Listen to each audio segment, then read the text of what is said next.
ప్రతి ఒక్క కార్యకర్త కంట్లో ఆనందం చూడాలనే తప్ప మా సొంత ప్రయోజనాల కోసం మేము ఎప్పుడూ ఆరాటపడలేదన్నా.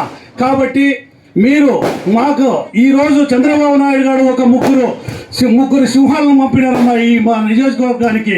మీరు ఏం చేస్తారో మాకు తెలియదు, కానీ మీరు మాకు మీరు ఎవరిని పెట్టినా ఈ నియోజకవర్గంలో మేము పార్టీ కోసం చేయడానికి సిద్ధంగా ఉన్నామన్నా.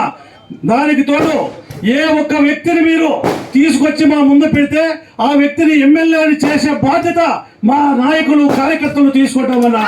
ఖచ్చితంగా తెలుగుదేశం పార్టీ జెండాని ఆలూరు తాలూకాలో మీ ముగ్గురు సమక్షంలో రెపరెపలాడిస్తామని నేను గంటాపదంగా చెప్తూ, ఈ అవకాశం ఇచ్చిన మా కార్యకర్తల మామూలు వాళ్ళు ఎంతో ఎంతో కొద్దిగా దెబ్బతిన్నాయన్న.